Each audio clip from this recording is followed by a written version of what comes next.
আসসালামু আলাইকুম, সবাই কেমন আছেন? আশা করছি সবাই ভালো আছেন ও সুস্থ আছেন। আমি শিল্পী, আমি নদিয়া জেলার ছোট্ট একটা গ্রামে থাকি। আবারও হাজির হয়েছি নতুন একটা দিনের নতুন একটা ভিডিও নিয়ে আপনাদের মাঝে। আশা রাখছি আজকের ভিডিওটি আপনাদের কাছে ভালো লাগবে। সকাল 8টা থেকে দুপুর 1টা পর্যন্ত সংসারের কাজগুলি আজ আপনাদের সাথে শেয়ার করলাম। উঠেছি তো সেই সকাল 6টায়, বিছানাপত্র গুছিয়ে ঘরটাকে পরিষ্কার করে রাত্রে থালা বাসন যে কটা ছিল মেজে পরিষ্কার করে ছেলেকে চা বিস্কুট করে দিয়েছি। চা বিস্কুট খেয়ে বড় ছেলে গেছে পড়তে, আর ছোট ছেলে ছোট কি বা করবে, খেলায় খেলছে। তো আমি এবার রান্নাটা সেরে নেব। প্রত্যেকদিন সকাল সকাল আমাদের মেয়েদের, আমার তো মনে হয় সবারই এরকম বাসন মাজা, ঘর পরিষ্কার করা অনেক কাজ থাকে। যাদের বাড়ি কাজের মেয়ে আছে তাদের ব্যাপার আলাদা, তবে আমরা যারা হাউস ওয়াইফ নিজের মতো নিজেরা সংসারে কাজ করে থাকি। বিশেষ করে মধ্যবিত্ত ঘরের তো আমাদের কিন্তু সবটা নিজেদেরকেই সামলাতে হয়। আর একা সংসার হলে তো মরো বাঁচো তোমাকে কাজগুলো করতে হবে। এটাই আমাদের মেয়েদের আসল ভবিষ্যৎ, বাসন মাজা, কাপড় কাচা। তো যাই হোক, আমি আজ গ্যাসে 2 চুলায় 2টো রান্না একসাথে করব, আর মাটির চুলায় ভাত বসিয়ে দিয়েছি। কথা বলতে বলতে আমার মাছ ভেজে মশলা কষানো হয়ে গেছে, আর এইদিকে ঝোল ফুটে গিয়েছে। মাছগুলো দিয়ে দেব, মাছ হতে থাক, আর আমি ওইদিকে সবজিটায় ঢাকনা উঠিয়ে নেড়ে চেড়ে আবার ঢাকনা দিয়ে দেব। আজ আমি রান্না করব তেলাপিয়া মাছের ঝোল ও মটর, গাজর, আলু দিয়ে একটা সবজি।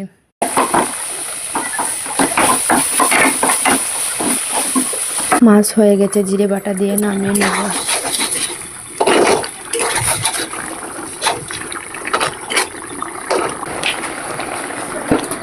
সবজিটা ওই চুলাই থেকে এদিকে দিয়ে দিলাম, একটু পানি দিয়েছি আলুটা সিদ্ধ হওয়ার জন্য।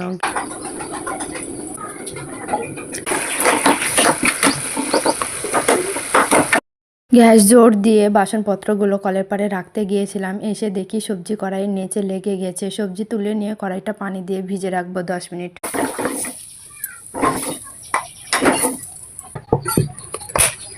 রান্না শেষ, এবার কিচেনটা ভালো করে পরিষ্কার করে নিব।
কিচেন পরিষ্কার করে বাসনগুলো মেজে নিয়েছি। এবার আমার বড় ছেলেকে খেতে দেবো, ছোট ছেলেকে খাইয়ে দিব। বড় ছেলে স্কুলে যাবে।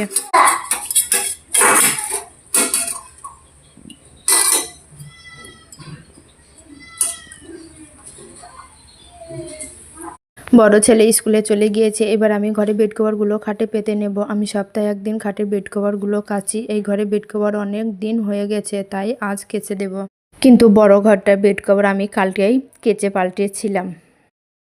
আজ সকালে আমার ছোট ছেলে 1 কাপ চা বিস্কুট ভেজানো বেড কভারে ফেলে দিয়েছে। আমি বকা দেব তাই বড় ছেলে মুছতে গিয়ে ওই খানিকটা দাগ করে ফেলেছে, তাই বেড কভারগুলো সব একসাথে কাচতে হচ্ছে। সব ভিজিয়ে দিয়েছি।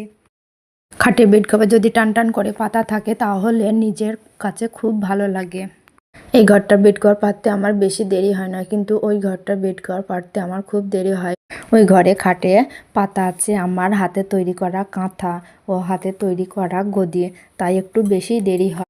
ঘরটাও গোছাতে দেরি হয়। আমার ছেলের বই খাতা জামা কাপড় থাকে তো, ছেলে তো তাই হয়তো গুছিয়ে রাখে না, কিন্তু যদি মেয়ে হতো ওই বয়সের নিজের জিনিস নিজেই গুছিয়ে রাখতো।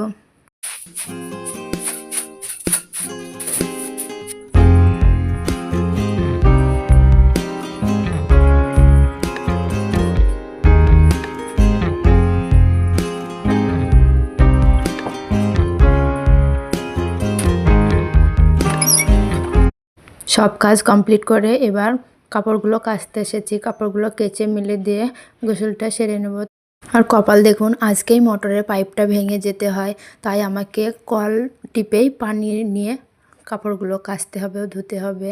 এমনিতে আমি কল টিপে বেশিরভাগ কাপড়গুলো কাচি, কিন্তু যখন অনেকগুলো কাপড় হয় তখন আমি মোটরের পানিতেই কাচি। আজ কপালে হয়তো কষ্টটা একটু বেশি আছে, তাই দুদিন পরে আমাদের এখানে একটা মেলা হবে, তাই ছেলের সোয়েটারগুলো কেচে দিয়েছি, কারণ ও তো মেলায় পড়ে যাবে।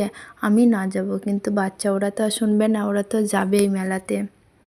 আমাদের এখানে সবাই মেলার উপলক্ষে বা কোনো কিছু অনুষ্ঠানের উপলক্ষে ঘরদোর ঝাড়াঝুড়ো করে, কাপড় চোপড় বেশি কাচে, কিন্তু আমি প্রত্যেক দিনের কাজ প্রত্যেক দিনই করি, ওইভাবে করে আমি কিছু করি না। তাহলে হয়তো বলবেন যে ছেলের মেলার দেখা সোয়েটার কাচার কথা, কিন্তু আমার ছেলের দুটো সোয়েটার, কারণ একটা ময়লা হয় আর একটা কেচে দিই। আর আজকে এই সোয়েটারটা কাচাই পড়েছে। এই সোয়েটারটা পরেই পড়তে যায় আমার ছেলে, স্কুলে যায়, তাই আবার এটাই পরে মেলায় যাবে। ভিডিওর এই পর্যন্ত যারা আছেন প্লিজ একটা লাইক করে দেবেন। আপনাদের একটা লাইক আমাকে পরবর্তী ভিডিও বানাতে অনেক বেশি উৎসাহ করে। আর হ্যাঁ, সাবস্ক্রাইবটা করে রাখবেন, যাতে করে আমি নতুন কোনো ভিডিও দেওয়ার সাথে সাথে আপনার ফোনে নোটিফিকেশন চলে যায়।